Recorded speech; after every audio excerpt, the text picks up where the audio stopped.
പരിശുദ്ധ പരമദിവ്യകാരുണ്യത്തിന് നൈപുണ്യ പരീക്ഷകള, യോഗ്യതാ പരീക്ഷകള, ടെസ്റ്റ്, ഇൻ്റർവ്യൂ. ചിലപ്പോൾ നീ ടെസ്റ്റ് എഴുതാൻ പോകുമ്പോഴും ഇൻ്റർവ്യൂവിന് പോകുമ്പോഴും അവിടെ ക്യൂ നിൽക്കുന്ന ആൾക്കാരെ കണ്ട് നീ പേടിച്ചു പോകും. അപ്പോൾ 5 പേര് വേണം, 5000 പേര് ക്യൂവിലുണ്ട്. അപ്പം നിനക്ക് സങ്കടം വരും. ഇതായിരുന്നു ഈ ജോലിയുടെ അവസ്ഥയെങ്കിൽ പിന്നെ ഞാൻ എന്നത്തിന് ഇത്രയും പ്രവർത്തിച്ചത്, എനിക്ക് അത്ര എക്സ്പീരിയൻസും ഇല്ലെന്ന് നീ പറയും. അപ്പം കർത്താവ് നിന്നോട് പറയും, നീ ഇതിനു വേണ്ടി ട്രൈ ചെയ്യൂ. ഈ ലോകത്തുള്ള ജോലിയെല്ലാം എൻ്റെതാ. അടുത്ത ജോലി നിനക്ക് തരാൻ വേണ്ടി ഞാൻ ഇപ്പം തന്നെ നിന്നെ പ്രാർത്ഥിച്ച് ഒരുക്കിക്കൊണ്ടിരിക്കുകയാണ്. ചിലപ്പോൾ നമ്മൾ പ്രാർത്ഥിച്ചിരിക്കുന്നത് ഈ ജോലിക്ക് വേണ്ടി ആയിരിക്കത്തില്ല ദൈവം ഉദ്ദേശിക്കുന്നത്. പിന്നത്തെ ജോലിക്ക് വേണ്ടി ആയിരിക്കും ചിലപ്പോൾ നിന്നെ ഈ സമയം പോലെ തന്നെ പ്രാർത്ഥിച്ച് ഒരുക്കിയിരിക്കുന്നു. അപ്പോൾ ദൈവവേദന ഒരിക്കലും വേദനിക്കുകയൊന്നും ചെയ്യരുത്, മണ്ടത്തരമാണത്. എപ്പോഴും അച്ഛൻ്റെ യൂട്യൂബിൽ നിന്ന് പറ്റണൊക്കെ കേട്ടുകൊണ്ടിരിക്കണം. അല്ലെങ്കിൽ നിനക്ക് ഇടയ്ക്കൊക്കെ നമ്മുടെ ധ്യാനത്തിൻ്റെ ഒരു പ്രത്യേകത അറിയാവില്ല. നമ്മുടെ ധ്യാനത്തിൽ നമ്മൾ ജീവിത വിഷയങ്ങൾ മാത്രമേ നമ്മൾ കൈകാര്യം ചെയ്യും. അതിനുള്ള കാര്യമാണ് നമുക്ക് കർത്താവ് തന്നത്. ഓരോ ധ്യാന കേന്ദ്രത്തിനും ഓരോ തരം കാര്യസംസ്ഥാനമുള്ളത്. നമുക്ക് ജീവിത വിഷയങ്ങളാണ്. ജീവിത വിഷയങ്ങളിൽ നിന്ന് വിശുദ്ധിയിലേക്ക്, അതാണ് നമ്മളുടെ ധ്യാനകേന്ദ്രത്തിൻ്റെ രീതികൾ. അതുകൊണ്ടാണ് ഇങ്ങനെയൊക്കെ കർത്താവ് നിങ്ങൾക്ക് ഒരു നിലനിൽപ്പിൻ്റെ വരമാണ് തരണത്. കർത്താവ് നിങ്ങളെ താങ്ങിയെടുക്കണവരെ നിലനിന്ന് പോകാനുള്ള കൃപയാണ് ആരാധനയിൽ തരണത്. അതുകൊണ്ടാണ് നിങ്ങൾ ഇടയ്ക്ക് നിരാശപ്പെടരുത്, സങ്കടപ്പെടരുത്, നിങ്ങളുടെ പ്രകൃതി മാറ്റം ഉണ്ടാകരുതെന്നൊക്കെ പറയുന്നതിൻ്റെ കാരണം അതാണ്. കർത്താവ് മണവാളം വരുമ്പോൾ എണ്ണ കയ്യിൽ ഉണ്ടാകണം. അതാണ് അച്ഛൻ എപ്പോഴും നോക്കണത്. എപ്പോഴായാലും മണവാളം വരും, ഉറപ്പായിട്ടും ഇല്ലേ? എപ്പോഴായാലും നമുക്ക് അനുഗ്രഹം കിട്ടും, എപ്പോഴായാലും നമുക്ക് ജോലി കിട്ടും, എപ്പോഴായാലും നമുക്ക് കൊച്ചുണ്ടാവും, എപ്പോഴായാലും നമ്മൾ കല്യാണം കഴിക്കും, എപ്പോഴായാലും നമ്മുടെ രോഗം സുഖപ്പെടും, എപ്പോഴായാലും മണവാളം വരും. മണവാളം വരണം. അത്രയും സമയം നമ്മുടെ കയ്യിൽ എന്തുണ്ടാകണം? അപ്പോൾ ബുദ്ധിയുള്ള കന്യകമാരാകാൻ വേണ്ടി ദൈവസ്നേഹത്തിൻ്റെ എണ്ണ, വിശ്വാസത്തിൻ്റെ എണ്ണ, പ്രത്യാശയുടെ എണ്ണ ഉണ്ടാകാനാണ് അച്ഛനിലൂടെ ഈശോ നിങ്ങളെ ട്രെയിൻ ചെയ്തുകൊണ്ടിരിക്കുന്നത്. സ്തുതിക്കട്ടെ, ഹല്ലേലൂയ.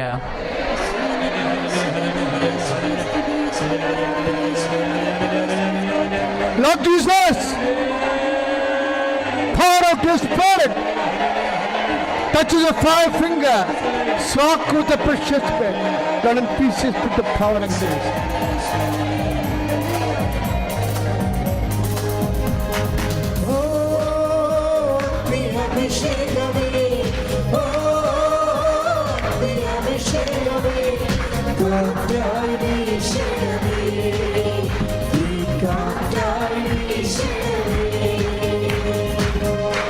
പരിശുദ്ധ പരമദിവ്യകാരുണ്യത്തിന്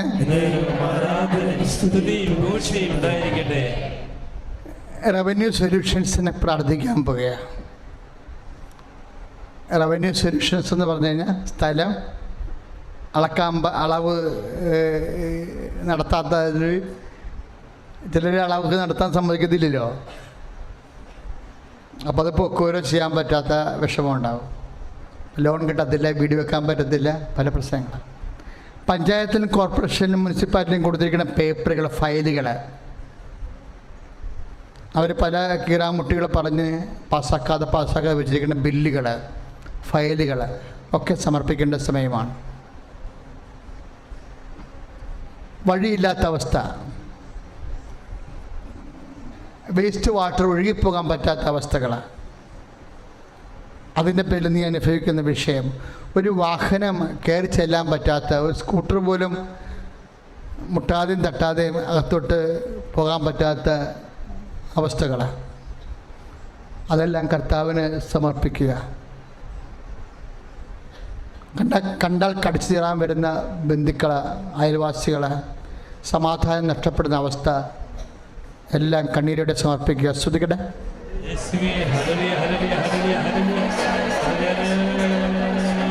Jesus, pour out the Spirit, the fire finger, soak with the precious blood. Lord, infuse the Spirit of power and grace. പരിശുദ്ധ പരമദിവ്യകാരുണ്യത്തിന്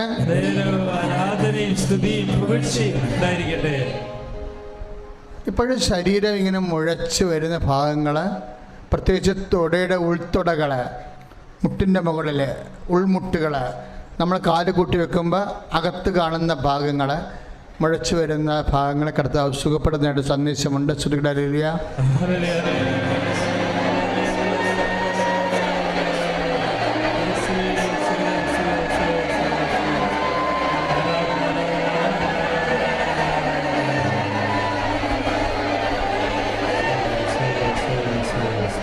പരിശുദ്ധ പരമദിവ്യകാരുണ്യത്തിന് പരിശുദ്ധ പരമദിവ്യകാരുണ്യത്തിന് ശരീരം മുഴുവൻ ഇങ്ങനെ പലതരത്തിലുള്ള അലർജികൾ, ചിരങ്ങുകൾ, ചൊറികൾ, പൊട്ടി ഇരിക്കുന്ന ഒരു കുരുക്കൾ, ശരീരത്തിൻ്റെ സൗഷ്ഠവം, മിനുസം, മാർദ്ദമൊക്കെ നഷ്ടപ്പെട്ടിട്ട് ഹാർഡാകുന്ന സ്കിന്ന്, വാതരോഗങ്ങൾ, അവിടെ എല്ലാം അച്ഛനോട് ചേർന്ന് പ്രാർത്ഥിക്കർത്താവായ ദൈവമേ, അങ്ങയുടെ വിശുദ്ധ രക്തം ത്വക്ക് രോഗികളിലെല്ലാം, വാതരോഗികളിലും ഇപ്പോൾ സ്പർശിക്കണമേ, ഇപ്പോൾ ഒഴുക്കണമേ. യേശുനാമത്തിലെ മാരക രോഗങ്ങള്, തീരാവ്യാധികള് സൗഖ്യമാകട്ടെ.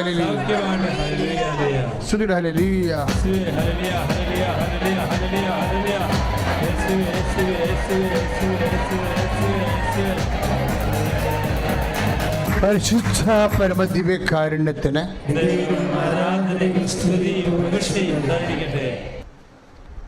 വിശ്വാസ പ്രമാണം ചൊല്ലട്ടെ. ആകാശത്തിന്റെ ഭൂമിയുടെയും ദൈവത്തെ ഞാൻ വിശ്വസിക്കുന്നു. അവിടുത്തെ ഏകപുത്രനും ഞങ്ങളുടെ കർത്താവുമായ ഈശോ മിശിഹായിൽ വിശ്വസിക്കുന്നു. ഈ പുത്രൻ പരിശുദ്ധാത്മാവിനാൽ ഗർഭസ്ഥനായി കന്യാമറിയത്തിൽ പിറന്നു. പന്തിയോസ് പീലാത്തോസിന്റെ കാലത്ത് പീഡകൾ സഹിച്ച് കുരിശിലിറക്കപ്പെട്ടു, മരിച്ചടക്കപ്പെട്ടു, പാതാളങ്ങളിലേക്ക് ഇറങ്ങി, സ്വർഗ്ഗത്തിലേക്ക് എഴുന്നള്ളി, സർവ്വശക്തിയുള്ള പിതാവായ ദൈവത്തിന്റെ വലതു ഭാഗത്തിരിക്കുന്നു. അവിടെ ജീവിക്കുന്നവരെയും മരിച്ചവരെയും വിധിക്കാൻ വരുമെന്ന് ഞാൻ വിശ്വസിക്കുന്നു. പരിശുദ്ധാത്മാവിലും ഞാൻ വിശ്വസിക്കുന്നു. വിശുദ്ധ കത്തോലിക്ക സഭയിൽ പുണ്യന്മാരുടെ ഐക്യത്തിലും പാവങ്ങളുടെ മോചനത്തിലും ശരീരത്തിന്റെ ഉയർപ്പിലും നിത്യമായ ജീവിതത്തിലും ഞാൻ വിശ്വസിക്കുന്നു. ആമേൻ. പരിശുദ്ധ പരമ ദിവ്യകാരുണ്യത്തിന് നേരവും ആരാധനയും സ്തുതിയും പുകഴ്ചയും ഉണ്ടായിരിക്കട്ടെ. പരിശുദ്ധ പരമ ദിവ്യകാരുണ്യത്തിന് നേരവും ആരാധനയും സ്തുതിയും പുകഴ്ചയും ഉണ്ടായിരിക്കട്ടെ. യേശുവേ സ്തുതി, യേശുവേ നന്ദി, യേശുവേ ആരാധന. സങ്കീർത്തനങ്ങൾ 119:30. എൻ്റെ അതിരങ്ങൾ കർത്താവിന് ഏറെ കൃതജ്ഞത അർപ്പിക്കും. ജനക്കൂട്ടത്തിൻ്റെ നടുവിൽ ഞാൻ അവിടുത്തെ പ്രകീർത്തിക്കും. എൻ്റെ പേര് വിജി ജോസഫ്. ഞാൻ ഉടമ്പടി എടുത്തത് 2022 മാർച്ച് 27-നാണ്. ഞാൻ 12 തവണ ഉടമ്പടി പുതുക്കിയിട്ടുണ്ട്. ഇപ്പം ഞാൻ പറയുന്നത് 4ാമത്തെ ഉടമ്പടി സാക്ഷ്യമാണ്. ഇതിനു മുൻപ് ഞാൻ ഇവിടെ ഉടമ്പടി സാക്ഷ്യം പറഞ്ഞത് പരിശുദ്ധ അമ്മ ആൾത്താരിൽ പ്രത്യക്ഷപ്പെട്ട ഡിസംബർ 7-ാം തീയതിയാണ്. ഈ കഴിഞ്ഞ ഡിസംബർ 7-ാം തീയതി പരിശുദ്ധ അമ്മ എനിക്ക് അമ്മയുടെ മധ്യസ്ഥല എനിക്ക് തന്ന കൃപാഭവനത്തിൻ്റെ സാക്ഷ്യം ഞാൻ ഫാമിലിയായിട്ട് ഇവിടെ വന്ന് പറഞ്ഞിട്ടുണ്ട്. എനിക്ക് ഉടമ്പടിയിൽ വന്നിട്ട് എനിക്ക് കിട്ടിയിട്ടുള്ള ഏറ്റവും വലിയ അനുഗ്രഹം എന്ന് പറഞ്ഞു കഴിഞ്ഞാൽ ആത്മീയ അനുഗ്രഹമാണ് ഞാൻ ഏറ്റവും മുൻപിൽ കാണുന്നത്. അതായത് എനിക്ക് എല്ലാവരെയും ഉപരിയായിട്ട് എനിക്ക് എൻ്റെ ദൈവത്തെ സ്നേഹിക്കാൻ കഴിയുന്നതാണ് എനിക്ക് ലഭിച്ച ഏറ്റവും വലിയ അനുഗ്രഹം. മാത്രമല്ല, എന്ത് പ്രതിസന്ധി വന്നാലും എന്ത് പ്രശ്നങ്ങൾ വന്നാലും അതിനെ ശാന്തമായി കൈകാര്യം ചെയ്യാനും കഴിയുന്നു എന്നുള്ളതാണ്. എത്ര വലിയ പ്രശ്നം വന്നാലും, മുൻപൊക്കെ ചെറിയ പ്രശ്നം വന്നപ്പോൾ തളരുന്ന വ്യക്തിയായിരുന്നു ഞാൻ. അപ്പോൾ അതിനെല്ലാം ശാന്തമായി കൈകാര്യം ചെയ്യാൻ കഴിയുന്നു എന്നതാണ് എനിക്ക് കിട്ടിയ അനുഗ്രഹം. ഇത് ഞാൻ എൻ്റെ എല്ലാ സാക്ഷ്യങ്ങളും ഞാൻ എൻ്റെ ആത്മീയമായിട്ടുള്ള അനുഗ്രഹങ്ങളാണ് ഞാൻ അതിനെ ഹൈലൈറ്റ് ചെയ്ത് എനിക്ക് എൻ്റെ മനസ്സിൽ കിട്ടാറുള്ളതും. പിന്നെ ഭൗതിക അനുഗ്രഹങ്ങൾ ഒരുപാട് എനിക്ക് കിട്ടിയിട്ടുണ്ട്. അതിൽ ആദ്യമായിട്ട് പറയാനുള്ളത് എനിക്ക് ജോലി ഉണ്ടോയെന്ന് ചോദിച്ചു കഴിഞ്ഞാൽ ജോലി ഇടയ്ക്ക് ജോലിക്ക് പോയിട്ടുണ്ടായിരുന്നു. പക്ഷേ പല സാഹചര്യങ്ങളാൽ ആ ജോലികൾ പ്രൈവറ്റ് ഫേമിൽ വർക്ക് ചെയ്തിട്ടുണ്ട് പലതവണ. 1 വർഷം കഴിയുമ്പോൾ അല്ലെങ്കിൽ 6 മാസം കഴിയുമ്പോൾ അവിടെ നിന്ന് എന്തെങ്കിലും കാരണവശാൽ ജോലി മാറേണ്ട സാഹചര്യങ്ങൾ വരാറുണ്ട്. അങ്ങനെ ഇപ്പോൾ ഏകദേശം ഒരു 8 മാസത്തോളമായിട്ട് വീട് പണിയൊക്കെ ആയിട്ട് സംബന്ധിച്ച് കുറച്ച് ജോലി മാറി നിൽക്കേണ്ട സാഹചര്യങ്ങളൊക്കെ വന്നു. അങ്ങനെ വന്നപ്പോൾ ഇപ്പോൾ വീട്ടിൽ താമസിച്ചിട്ട് ഇപ്പോൾ ഏകദേശം 4 മാസത്തോളമായി. അപ്പോൾ ഇനി എനിക്ക് ജോലി ഒരു ആവശ്യമാണെന്ന് മനസ്സിൽ തോന്നിയൊരു സമയത്ത് ഞാനിങ്ങനെ ഒരു ദിവസം പ്രാർത്ഥിച്ചുകൊണ്ടിരിക്കുമ്പോൾ ഇവിടെ ഉടമ്പടി പുതുക്കാൻ വരുന്നതിൻ്റെ 2 ദിവസം മുമ്പായിട്ട് മാതാവ് എന്നോട് പറഞ്ഞു, നീ ഇനി അടുത്ത പ്രാവശ്യം ഉടമ്പടി പുതുക്കുന്ന സമയത്ത്, അതായത് 2 ദിവസം മുമ്പാണ് എനിക്ക് മാതാവ് അങ്ങനെ ഒരു സന്ദേശം തന്നത്. നിനക്കൊരു ഗവൺമെൻറ് സ്ഥാപനത്തിൽ ജോലിക്കായിട്ട് ആഗ്രഹിക്കാനായിട്ട് നിയോഗം എഴുതാൻ പറഞ്ഞു. പണ്ട് മുതലേ എനിക്ക് ഗവൺമെൻറ് ജോലി എൻ്റെ ഒരു വലിയ സ്വപ്നമായിരുന്നു. പഠിക്കുന്ന സമയത്ത് നന്നായി പഠിക്കുമായിരുന്നെങ്കിലും PSCയുടെ റാങ്ക് ലിസ്റ്റുകളിലൊക്കെ പലതവണ വന്നെങ്കിലും അതൊക്കെ ക്യാൻസലായി പോവേണ്ടായത്. അപ്പോൾ എനിക്കതൊരു വളരെ ഒരു വിഷമം ഉണ്ടായിരുന്നു പണ്ട്. പക്ഷെ പിന്നീട് ഞാനത് മറന്നു. അന്നൊന്നും എനിക്ക് ഉടമ്പടി എടുത്തിട്ടുണ്ടായിരുന്നില്ല ആ കാലയളവിലൊന്നും. ഇപ്പോൾ എനിക്ക് അങ്ങനെ ബോധ്യം കിട്ടിയപ്പോൾ പരിശുദ്ധ അമ്മ ശക്തിയേറെ പറഞ്ഞ ബോധ്യം കൊണ്ട് ഞാൻ കഴിഞ്ഞ പ്രാവശ്യം ഉടമ്പടി പുതുക്കാൻ വന്നപ്പോൾ 1ാമത്തെ നിയോഗമായിട്ട് ഒരു ഗവൺമെൻറ് സ്ഥാപനത്തിലുള്ള ജോലി ചെയ്യാൻ ആഗ്രഹമുണ്ട് അമ്മയെന്നുള്ള രീതിയിൽ നിയോഗമായിട്ട് എഴുതി വെച്ചു. അമ്മയുടെ ശക്തിയേറിയ മാധ്യസ്ഥം വഴിയായിട്ട് വളരെ അത്ഭുതകരമായിട്ട് എനിക്കൊരു ഗവൺമെൻറ് സ്ഥാപനത്തിൽ എനിക്കിപ്പോൾ വർക്ക് ചെയ്യാനായിട്ട് സാധിക്കുന്നുണ്ട്. കോൺട്രാക്ട് ബേസിലാണ് എടുത്തേക്കണത് 2 വർഷത്തേക്ക്. പക്ഷേ അത് അവിടെ ജോയിൻ ചെയ്തപ്പോൾ എന്നോട് പറഞ്ഞത്, ഞാനിപ്പോൾ ജോലി ചെയ്യുന്നത് KSCBയിൽ അങ്കമാലി TMR ഡിവിഷനിൽ അവിടെ എക്സിക്യൂട്ടീവ് എഞ്ചിനീയറിൻ്റെ DB ആയിട്ടാണ് വർക്ക് ചെയ്യുന്നത്. അപ്പോൾ അവിടെ സ്ഥാപനത്തിലെ ഇൻ്റർവ്യൂ അത് കിട്ടാനുണ്ടായ സാഹചര്യവും വളരെയധികം അത്ഭുതകരമായിരുന്നു. കാരണം എൻ്റെ ഹസ്ബൻഡിൻ്റെ പെങ്ങൾ KSCBയിലെ അസിസ്റ്റൻറ്റ് എഞ്ചിനീയറാണ്. ചേച്ചി മുമ്പ് തൈക്കുടത്താണ് വർക്ക് ചെയ്തിട്ടുണ്ടായിരുന്നത്, ഇപ്പം മലമ്പുഴയിലാണ്. അപ്പോൾ ചേച്ചിയോട് ഞാനിങ്ങനെ ഞങ്ങൾ പരസ്പരം അങ്ങോട്ടും ഇങ്ങോട്ടും എന്തെങ്കിലും പ്രാർത്ഥന സഹായം അല്ലെങ്കിൽ എന്തെങ്കിലും മെസ്സേജ് ഉണ്ടെങ്കിൽ വാട്സപ്പിലൂടെ കൈമാറും. അപ്പോൾ പെട്ടെന്ന് ഒരു ദിവസം ഞാനിങ്ങനെ പറഞ്ഞു, എനിക്കൊരു ജോലിക്ക് ആഗ്രഹം ഉണ്ടെന്ന് മാത്രം ഒരു മെസ്സേജ് അയച്ചു. അപ്പോൾ ഉടനെ എൻ്റെ മെസ്സേജ് കണ്ട ഉടനെ ചേച്ചി പരിചയമുള്ള ഒരു സെക്ഷനിലേക്ക് വെറുതെ അവിടെ എന്തെങ്കിലും ഒഴിവുണ്ടോ എന്ന് ചോദിക്കാമെന്ന് മനസ്സിൽ മാതാവ് തോന്നിച്ച വഴിയായിട്ട് ഒരു നമ്പർ റിങ് ചെയ്തു. പക്ഷേ നമ്പർ മാറിപ്പോയിട്ട് തെറ്റി വിളിച്ചതാണ് അങ്കമാലി TMR ഡിവിഷനിലേക്ക്. പക്ഷെ അത് മാതാവ് മാറ്റി വിളിപ്പിച്ചതായിരുന്നു. കാരണം ആദ്യം പറഞ്ഞ സ്ഥലത്തെ വിളിച്ചിരുന്നെങ്കിൽ എനിക്ക് ആ ജോലി കിട്ടൂലായിരുന്നു. കാരണം അപ്പോൾ വിളിച്ച സ്ഥലം മാറിപ്പോയി. പക്ഷെ വിളിച്ചപ്പോൾ അവർ പറഞ്ഞു ഇങ്ങനെ, ചേച്ചി പറഞ്ഞു ഇങ്ങനെ ഒരാളുണ്ട്. അപ്പോൾ ഞാൻ ഡിപ്ലോമ ഇലക്ട്രോണിക്സ് പഠിച്ചതാണ്. അപ്പോൾ കാര്യം പറഞ്ഞു, ഇങ്ങനെ ഒരു ജോലിക്കുള്ള ഒഴിവുണ്ടെന്ന് അറിയാൻ വേണ്ടി, വേക്കൻസി ഉണ്ടോയെന്ന് അറിയാൻ വേണ്ടിയിട്ടാണെന്ന് പറഞ്ഞു.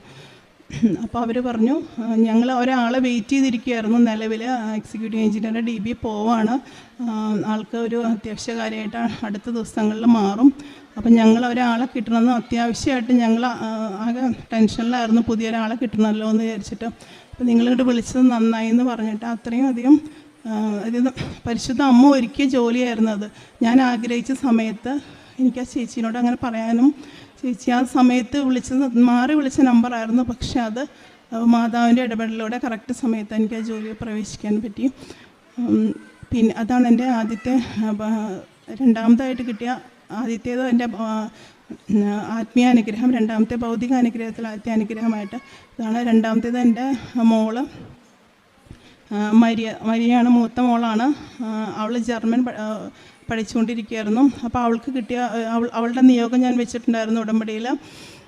അപ്പോൾ അവളുടെ നിയോഗം ഞാൻ വെച്ചത് പരിശുദ്ധ അമ്മയുടെ മാധ്യസ്ഥയാൽ ജൂൺ 1 മുൻപ് ആ കാര്യം സാധിക്കണമെന്നായിരുന്നു. അത് വളരെ അത്ഭുതകരമായിട്ട് മാതാവിൻ്റെ ഇടപെടലിലൂടെ ഇപ്പം നടന്നിരിക്കുകയാണ്. ആ സാക്ഷ്യം അവൾ പറയുന്നതാണ്. 1 കൊറിന്തോസ് 15:10 ഞാൻ എന്തായിരിക്കുന്നു അത് ദൈവകൃപയാലാണ്. എൻ്റെ മേൽ ദൈവം ചൊരിഞ്ഞ ദൈവകൃപയ്ക്ക് നിഷ്ഫലമായി പോയിട്ടില്ല. നേരെ മറിച്ച് മറ്റുള്ളവരെക്കാൾ ഞാൻ അധ്വാനിച്ചു. ഞാനല്ല, എന്നിലുള്ള ദൈവകൃപയാണ് എന്നിലൂടെ അധ്വാനിച്ചത്. ഈശോയെ മാതാവേ കോടാനുകൂടി നന്ദി. ഞാൻ ഈ ബലിയിൽ വന്ന സാക്ഷ്യം പറയാൻ എനിക്കിന്ന് അവസരം തന്നതിന്.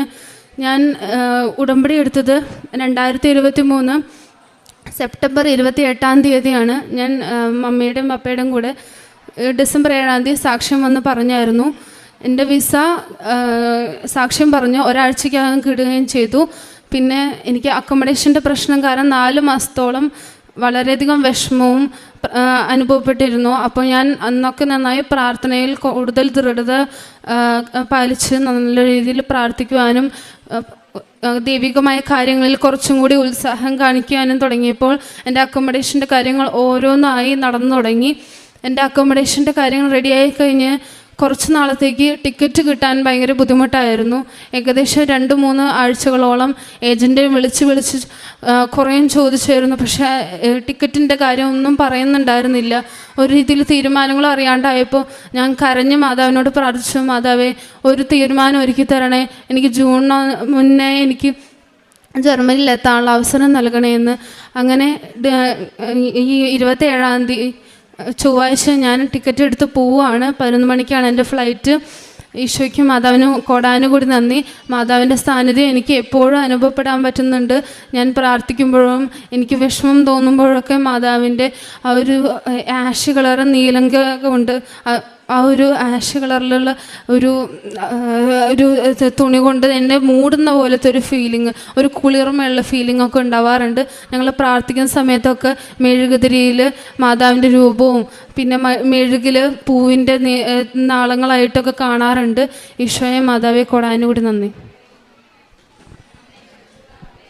അടുത്തതായിട്ട് എൻ്റെ സാക്ഷ്യത്തിൽ വീണ്ടും കിട്ടിയൊരു അനുഗ്രഹം എന്ന് പറഞ്ഞു കഴിഞ്ഞാൽ മരിയയുടെ ഞങ്ങൾക്ക് വീട് പണിയൊക്കെ സംബന്ധിച്ച് വീട് പണി കഴിഞ്ഞ സമയമായതുകൊണ്ട് സാമ്പത്തികമായിട്ട് എല്ലാവർക്കും അറിയാലോ നല്ല ഞെരുക്കത്തിൻ്റെ സമയമായിരുന്നു അപ്പോൾ പെട്ടെന്ന് മോൾക്ക് പോകേണ്ട ആവശ്യം വന്നപ്പോൾ കാര്യം ജർമ്മനിക്ക് അധികം പൈസ എക്സ്പെൻസ് വരില്ലെങ്കിൽ ഏകദേശം ഒരു 4.5 ലക്ഷം രൂപ വരുമായിരുന്നു.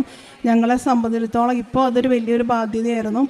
അപ്പം ഞങ്ങൾക്ക് എനിക്ക് ആഗ്രഹം എപ്പോഴും ഞാൻ ഇതിനു മുമ്പ് സാക്ഷ്യം പറഞ്ഞിട്ടുണ്ട്, വീട് പണിക്ക് വേണ്ടി ബാങ്ക് ലോൺ ഇല്ലാണ്ട് നടക്കണമെന്ന് മാതാവിൻ്റെ നിയോഗം വെച്ചിട്ട് ബാങ്ക് ലോൺ ഇല്ലാണ്ടാണ് പരിശുദ്ധ അമ്മ ഇടപെട്ട് ഞങ്ങൾക്ക് വീട് പണി പൂർത്തിയാക്കിയത്. പക്ഷേ മോളുടെ പേരിൽ എനിക്കറിയാമായിരുന്നു അതെന്തെങ്കിലും ചെറിയ ലോൺ എടുക്കേണ്ടി വരുമെന്ന്. അപ്പോൾ ഞാൻ മാതാവിനോട് പ്രാർത്ഥിച്ചു, മാതാവ് വലിയ ഇൻട്രസ്റ്റ് ഇല്ലാത്തൊരു ലോൺ കിട്ടണം എന്ന് ആഗ്രഹം പറഞ്ഞു. പക്ഷേ അപ്പോൾ എഡ്യൂക്കേഷൻ ലോണൊക്കെ 10%, 10.5% പല ബാങ്കിനെ സമീപിച്ചപ്പോഴും അവരങ്ങനെ പറഞ്ഞു. അപ്പം ഞാനിങ്ങനെ എന്ത് ചെയ്യണമെന്ന് അങ്ങനെ ആലോചിച്ചുകൊണ്ടിരിക്കുന്നു. ഗോൾഡെല്ലാം ഉണ്ടെങ്കിലും കുറേയൊക്കെ ഒരു വീട് പണിയുടെ ആവശ്യങ്ങളൊക്കെ ആയിട്ട് മാറ്റി വെച്ചിരിക്കുകയായിരുന്നു, മാറിപ്പോയായിരുന്നു. അപ്പോൾ അതുകൊണ്ട് എന്ത് ചെയ്യണമെന്ന് അറിയാണ്ട് ഇങ്ങനെ വിഷമിച്ചിരിക്കുന്ന സമയത്ത് പരിശുദ്ധ അമ്മ കൃപാസന മാതാവ് ഇവിടെ ഉടമ്പടി എടുത്ത ഒരു അമ്മച്ചി വഴിയായിട്ട് ഞങ്ങളുടെ അടുത്തുള്ള ഒരു അമ്മച്ചിയാണ്. ആ അമ്മച്ചി പറഞ്ഞു, മോളെ നീ ഗ്രാമീൺ ബാങ്കിൽ കർഷക വായ്പയ്ക്കൊന്ന് അപേക്ഷിക്കാൻ പറഞ്ഞു. ഞാൻ പറഞ്ഞു അത് നമുക്ക് കിട്ടില്ല, എനിക്ക് ഉറപ്പായിട്ടും കിട്ടില്ല, കാരണം ഞങ്ങൾക്ക് ആകെ 17 സെൻറ്റ് സ്ഥലമുള്ളൂ, പിന്നെ കർഷക ലോണൊന്നും അങ്ങനെ ഇപ്പോൾ ആർക്കും അങ്ങനെ സാങ്ഷൻ ചെയ്യുന്നില്ല, അപ്പോൾ വെറുതെ അപേക്ഷിക്കാമെന്നല്ലാണ്ട് കാര്യമൊന്നുമില്ലെന്ന് ഞാൻ എൻ്റെ മനസ്സിൽ തോന്നി. പക്ഷെ അമ്മച്ചി പറഞ്ഞു വീണ്ടും ഫോഴ്സ് ചെയ്തു, സാരമില്ല നീ ഒന്ന് നോക്ക് എന്ന് പറഞ്ഞു. ഞാൻ എന്നിട്ട് ആ അമ്മച്ചി പറഞ്ഞ ഒരു വാക്കുകൾ മാത്രം, അല്ലാണ്ട് എനിക്ക് അതൊരു ഉള്ളിലൊരു തോന്നിയില്ല, കാരണം അത് കിട്ടില്ല എന്നുള്ള ചിന്തയായിരുന്നു എൻ്റെ. പക്ഷേ അമ്മച്ചി നിർബന്ധിച്ചിട്ട് ഞാൻ പോയി ബാങ്കിൽ ചെന്നു. ഞാനും എൻ്റെ ഹസ്ബൻഡും കൂടിയാണ് പോയത്. അപ്പോൾ അവർ ചോദിച്ചു നിങ്ങൾക്ക് എന്താണ് പ്രോപ്പർട്ടി? 17 സെൻറ്റ് സ്ഥലമാണ് ഉള്ളതെന്ന് പറഞ്ഞു. അപ്പോൾ അവർ പറഞ്ഞു മിനിമം 60 അല്ലെങ്കിൽ 50 സെൻറ്റ് സ്ഥലമെങ്കിലും വേണം, എന്നാലാണ് കർഷക ലോൺ അപ്ലൈ ചെയ്യാൻ പറ്റുള്ളൂ, അല്ലെങ്കിൽ ഗോൾഡ് ലോണിൽ 8.5% വയ്ക്കാമെന്നെല്ലാം പറഞ്ഞു. അപ്പോൾ ഞങ്ങൾ പറഞ്ഞു, ഞങ്ങളുടെ സാഹചര്യം പറഞ്ഞു, ഇപ്പോൾ ഇച്ചിരി ടൈറ്റുള്ള സമയമാണ്, വീട് പണിയൊക്കെ, അപ്പോൾ ഞങ്ങൾക്ക് വലിയ അത് ഇൻട്രസ്റ്റിൽ ലോൺ എടുക്കാനായിട്ട് കുറച്ച് ബുദ്ധിമുട്ടുണ്ടെന്ന് പറഞ്ഞു. അപ്പോൾ അവിടുത്തെ മാനേജർ സഞ്ജു സാറും അതുപോലെ അസിസ്റ്റൻറ്റ് മാനേജറൊക്കെ ഞങ്ങളോട് വളരെയധികം, ഞാൻ അവിടെ പോയപ്പോൾ കൃപാസനത്തിൽ ഉപ്പ്, ഞാൻ എവിടെ പോയാലും ഏത് ഓഫീസിൽ പോയാലും എൻ്റെ കയ്യിൽ ഉപ്പ് ഉണ്ടാവും, നേർച്ച വസ്തുക്കൾ ഉണ്ടാവും. അവിടെ വെച്ച് ലോണിന് വേണ്ടി സംസാരിക്കാൻ പോകുന്നതിന് മുമ്പ് തന്നെ കയ്യിൽ ഉപ്പ് എടുത്തിട്ടുണ്ടായിരുന്നു. കയറുന്നതിന് മുമ്പ് മാനേജറുടെ ക്യാബിലേക്ക് പോകുന്നതിന് മുമ്പ് ഉപ്പ് ഇട്ട് പ്രാർത്ഥിച്ചിട്ടുണ്ടായിരുന്നു. അപ്പോൾ വളരെ അതിശയകരമായിട്ട് സഞ്ജു സാറ് പറഞ്ഞു, സാരമില്ല ഞാൻ ഒന്നും കൂടി നോക്കട്ടെ, നാളെ ഒന്നും കൂടി പോയി ഒന്നും കൂടി വാ, അടുത്ത ദിവസം നമുക്ക് എന്തായാലും മാർഗം ഉണ്ടാവും, ഒന്ന് ചെന്ന് ഒന്നും കൂടി അന്വേഷിക്കാൻ പറഞ്ഞു. അങ്ങനെയാണ് എന്നോട് പറഞ്ഞത്. പക്ഷേ ഞാൻ അത് കഴിഞ്ഞ് വൈകുന്നേരം വീട്ടിൽ വന്നു കഴിഞ്ഞപ്പം എൻ്റെ 2 സുഹൃത്തുക്കൾ, ഇപ്പം നേരത്തെ പറഞ്ഞ അമ്മച്ചിയും വേറൊരു സുഹൃത്തും വഴിയായിട്ട് അവരുടെ തന്നെ സ്ഥലത്തിൻ്റെ കരടച്ച റെസീറ്റും എല്ലാം തന്ന്, ശരിക്കും പറഞ്ഞാൽ പ്രോപ്പറായിട്ട് പറഞ്ഞു കഴിഞ്ഞാൽ ഞങ്ങൾക്ക് യാതൊരു യോഗ്യതയില്ല, കാരണം അത് അവർ പറഞ്ഞ രീതിയിലുള്ള കാര്യങ്ങളൊന്നും തന്നെ ഞങ്ങളുടെ കയ്യിൽ ഉണ്ടായിരുന്നില്ല. പക്ഷേ അവരതൊന്നും ഒരു കാര്യമായിട്ട് പരിഗണിച്ചില്ല.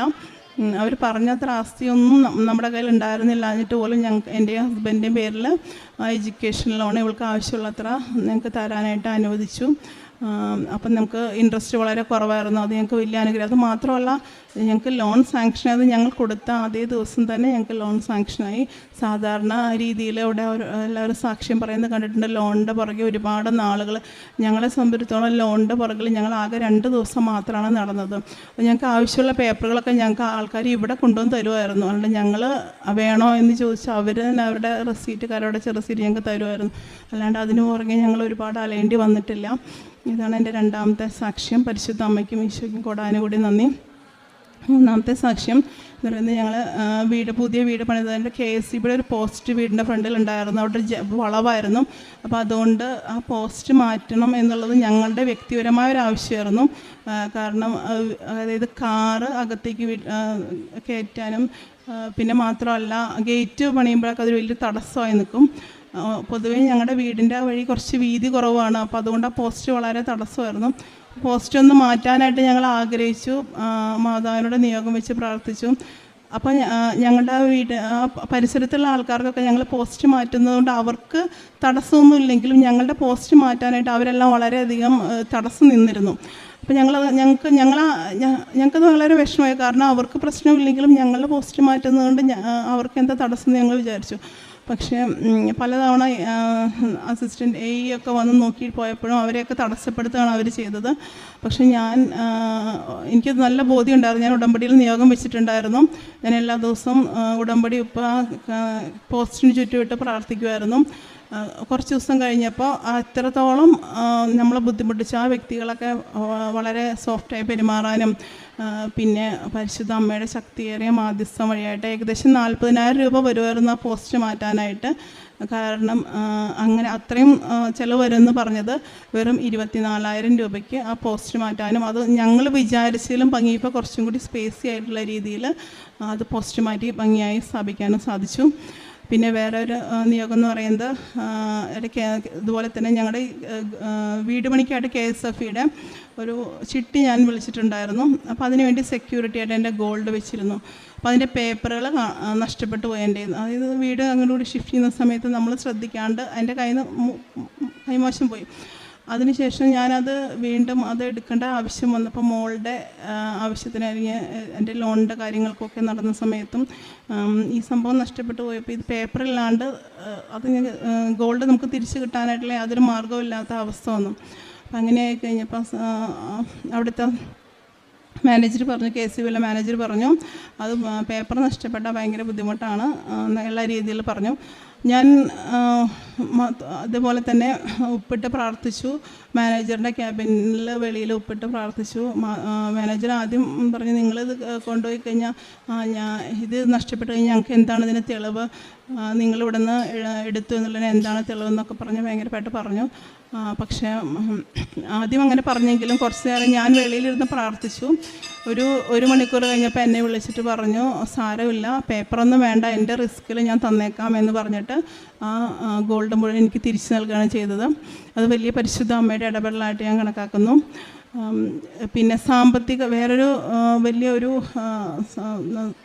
അനുഗ്രഹം എന്ന് പറഞ്ഞു കഴിഞ്ഞാൽ, അതായത് ഞങ്ങളുടെ വീട്ടിലിങ്ങനെ എന്ത് സാമ്പത്തിക ആവശ്യം വന്നാലും ഞങ്ങളുടെ കയ്യിൽ ചിലപ്പോൾ പൈസ പോലും ഉണ്ടാവാത്ത സാഹചര്യങ്ങളിൽ ചില ആവശ്യങ്ങൾ വരുന്ന സമയത്തുണ്ടെങ്കിൽ അങ്ങനെ വരുമ്പോഴും പരിശുദ്ധ അമ്മ ഇടപെട്ട് ആരിലൂടെയെങ്കിലും ഞങ്ങളെ സഹായിച്ചിട്ടുണ്ട്. അതായത് ഇപ്പോൾ ഈ അടുത്ത് തന്നെ ഏറ്റവും ഉദാഹരണമായിട്ട് പറയുകയാണെങ്കിൽ ഏറ്റവും അടുത്ത് തന്നെ ഞങ്ങളുടെ വീട്ടിൽ കുറച്ച് ഷീറ്റ് വർക്ക് ചെയ്യേണ്ട വളരെ അത്യാവശ്യം ഉണ്ടായിരുന്നു. അപ്പോൾ ഞങ്ങൾക്കിപ്പോൾ അതിനുള്ള സാമ്പത്തികം ഇപ്പം നിലവിലില്ല എന്നുള്ള രീതിയിൽ അത് മാറ്റി വയ്ക്കാൻ തീരുമാനിച്ചിരുന്നു. പക്ഷേ അത്യാവശ്യമായിട്ടുള്ള കാര്യമാണ്. ഞാൻ മാതാവിനോട് പ്രാർത്ഥിച്ചു, മാതാവ് ഇത് എങ്ങനെയെങ്കിലും ചെയ്യണമെന്ന് ആഗ്രഹമുണ്ട്, കയ്യിലാണെങ്കിൽ ഇപ്പോൾ അതിനുള്ള സാമ്പത്തികം ഇല്ലാത്ത അവസ്ഥയാണല്ലോ എന്ന് വിചാരിച്ചു. പക്ഷേ അത് ഞാൻ മനസ്സിൽ മാതാവിനോട് നിയോഗം പറഞ്ഞത് അത് അന്ന് വൈകുന്നേരം എനിക്ക് 4 പിള്ളേരാണുള്ളത്. അപ്പോൾ ഞങ്ങളുടെ ലാർജ് ഫാമിലി എന്ന് പറഞ്ഞൊരു ഗ്രൂപ്പുണ്ട്, CMC സിസ്റ്റേഴ്സിൻ്റെ. അവരെ ഇങ്ങനെ റിവോൾവിങ് ഫണ്ടൊക്കെ കൊടുക്കാറുണ്ട്. അതായത് ഇപ്പം ഞങ്ങളുടെ ഫാമിലിയിൽ കുറച്ച് മെമ്പേഴ്സ് ഉണ്ട് ആ ഗ്രൂപ്പിൽ. അപ്പോൾ അവർക്ക് വേണ്ടി എന്തെങ്കിലും ആവശ്യങ്ങൾ വരുമ്പോൾ ഇടയ്ക്ക് ഇങ്ങനെ റിവോൾവ് ചെയ്യേണ്ടി 50,000 അങ്ങനെയൊക്കെ ഇടയ്ക്ക് ഇങ്ങനെ റിവോൾവിങ് ഫണ്ടായിട്ട് കൊടുക്കും. പിന്നെ അത് നമ്മൾ 50 രൂപയാണ് നമ്മൾ എടുക്കണമെങ്കിൽ 45 രൂപ അടച്ചാൽ മതി. അതിങ്ങനെ 2000 3000 എങ്ങനെ നമ്മുടെ അതുപോലെ അങ്ങനെ അടയ്ക്കുകയാണ് പതിവ്. അപ്പോൾ ഇങ്ങോട്ട് അതിൻ്റെ കോർഡിനേറ്ററായിട്ടുള്ള സിസ്റ്റർ എന്നെ ഫോൺ വിളിച്ച് പറഞ്ഞു, ഇങ്ങനെ വിജി ഒരു റിവോൾവിങ് ഫണ്ട് ഉണ്ട്, വേണോ, താല്പര്യമുണ്ടോ എന്ന് ചോദിച്ചു. സത്യം പറഞ്ഞാൽ ഞാൻ അതിശയം വിചാരിച്ചു. കാരണം ഞാൻ മനസ്സിലെ മാതാവിനോട് പറഞ്ഞ സമയത്ത് അമ്മ ഇടപെട്ട് സാമ്പത്തികം ഞാനത് വിചാരിച്ചു എങ്ങനെ നടക്കുമെന്ന് വിചാരിച്ചു. പിറ്റേ ദിവസം തന്നെ അവിടെ ചെന്നപ്പോൾ സിസ്റ്റർമാർ അന്ന് തന്നെ 50,000 രൂപയുടെ ചെക്ക് ഞങ്ങൾക്ക് എഴുതി തന്നു. അത് ഞങ്ങൾക്ക് വലിയൊരു അത്ഭുതമായി തോന്നി. കാരണം ഞാനത് മാതാവിനോട് വെറുതെ ഒന്നും ഉള്ളിൽ ആഗ്രഹം പറഞ്ഞേ ഉള്ളൂ, പക്ഷെ അത് എനിക്ക് നടത്തി തന്നു. ഇതുപോലെ ചെറുതും വലുതായി പറയാനാണെങ്കിൽ ഇതൊന്നുമല്ല, 1 മണിക്കൂർ തീർത്താലും തീരാത്ത ഒരുപാട് അനുഗ്രഹങ്ങൾ എനിക്കും എൻ്റെ കുടുംബത്തിന് പരിശുദ്ധമ്മ തന്നിട്ടുണ്ട്. ഞങ്ങൾക്ക് ചെയ്യുന്ന പ്രേക്ഷിത പ്രവർത്തനം എന്ന് പറഞ്ഞു കഴിഞ്ഞാൽ എല്ലാ മാസവും ഇവിടെ വന്ന് മാസത്തിൽ 1 തവണ എന്തായാലും വരും, ചില പ്രാവശ്യങ്ങളിൽ 2 തവണ വരും. എന്നിട്ട് പത്രം വാങ്ങിച്ച് വിതരണം ചെയ്യാറുണ്ട്.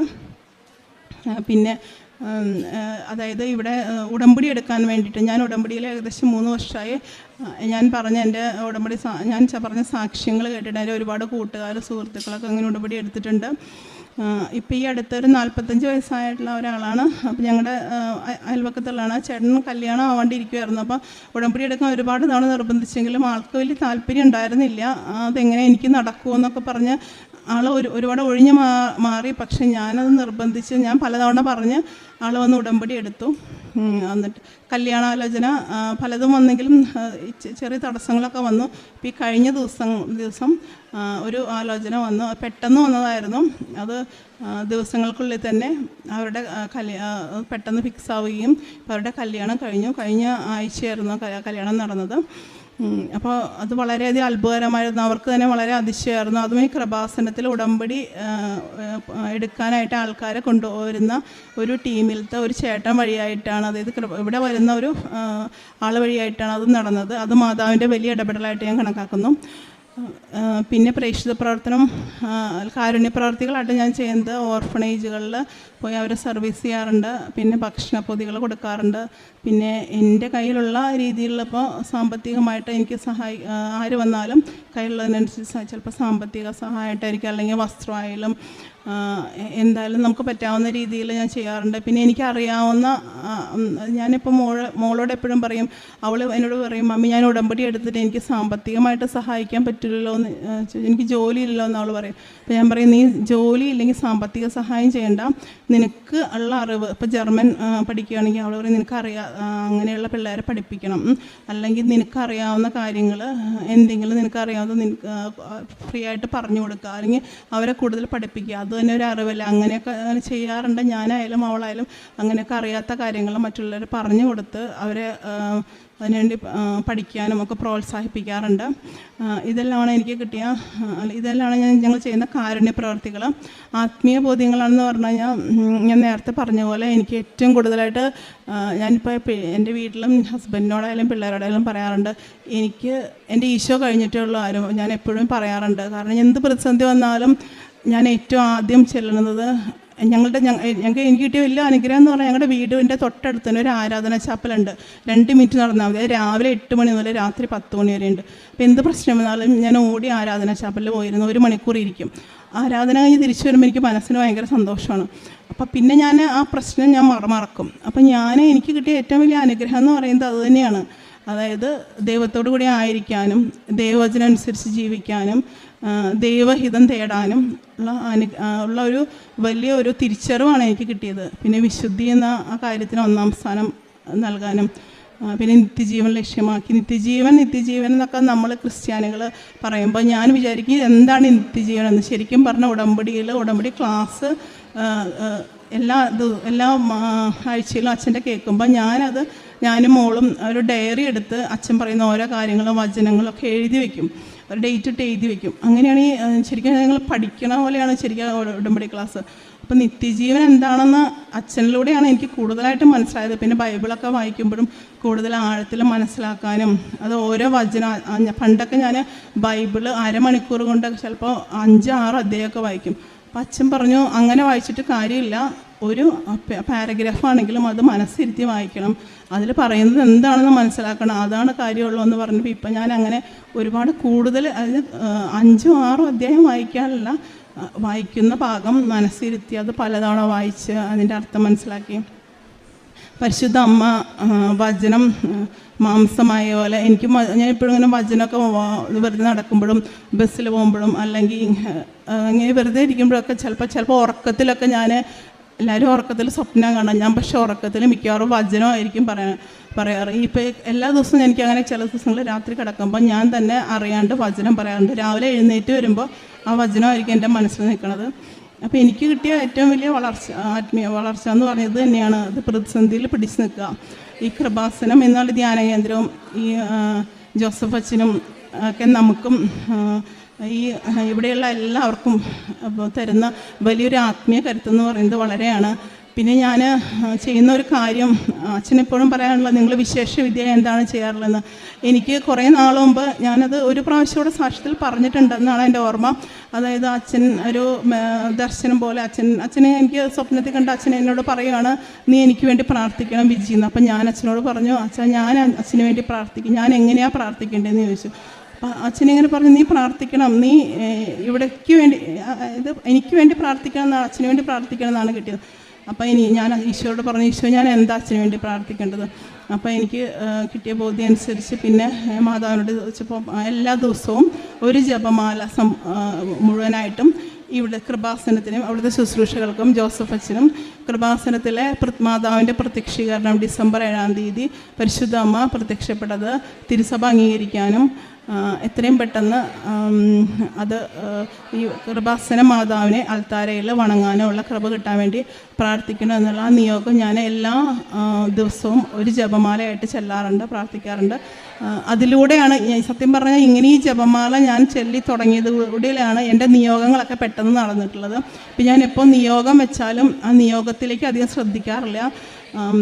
അതായത് നിയോഗം വയ്ക്കും, പക്ഷെ ഞാൻ തന്നെ ഇപ്പോൾ ഈ എനിക്ക് ജോലി കിട്ടിയത് തന്നെ ഞാൻ ഉടമ്പടി കാലയളവിലാണ്. പക്ഷെ ഞാൻ വെറുതെ വെച്ച അമ്മ പറഞ്ഞുകൊണ്ട് വെച്ച നിയോഗമാണ്.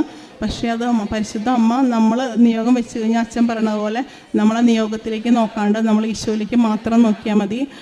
ഇന്ന് അച്ഛൻ ധ്യാനത്തിൽ പറഞ്ഞ പോലെ അവിടുത്തെ നോക്കിയവർ പ്രകാശിതരായവർ ലജ്ജിതരാവുകയില്ല. നമ്മളെപ്പോഴും ഈശോയിലേക്ക് നോക്കിയാൽ മതി. അപ്പം നമ്മൾ ലജ്ജിതരാവാൻ ഈശോ അനുവദിക്കില്ല. ഇതാണ് എൻ്റെ സാക്ഷ്യം. ഇനി ദൈവപിതാവ് ഈശോയെക്കുറിച്ച് പറയുന്ന ഒരു വലിയൊരു സാക്ഷ്യമുണ്ട്. യോഹന്നാൻ്റെ ലേഖനത്തിൽ 1-ാം അധ്യായത്തിൽ 1-ാമത്തെ ലേഖനത്തിൽ 5-ാമത്തെ അധ്യായത്തിൽ 11-ാമത്തെ വാക്യം. ഈ സാക്ഷ്യം ആ വചനം ഞാൻ നിങ്ങളുടെ മുമ്പിൽ അവതരിപ്പിച്ചിട്ട് ഞാൻ എൻ്റെ സാക്ഷ്യം നിർത്തുകയാണ്. 1 യോഹന്നാൻ 5:11. ഇതാണ് ആ സാക്ഷ്യം. ദൈവം നമുക്ക് നിത്യജീവൻ നൽകി, ഈ നിത്യജീവൻ അവിടുത്തെ പുത്രനിലാണ്. പരിശുദ്ധ അമ്മയ്ക്കും ഈശോയ്ക്കും കോടാനുകൂടി നന്ദി. ഇനിയും ഈ അൾത്താരിൽ വന്ന് വീണ്ടും നല്ല സാക്ഷ്യങ്ങൾ പറയാനായിട്ടും സുവിശേഷത്തിൻ്റെ സാക്ഷിയാക്കി എന്നെയും എൻ്റെ കുടുംബത്തെയും ഉയർത്തണമെന്ന് പറഞ്ഞുകൊണ്ടും ഞാൻ എൻ്റെ സാക്ഷ്യം നിർത്തുന്നു.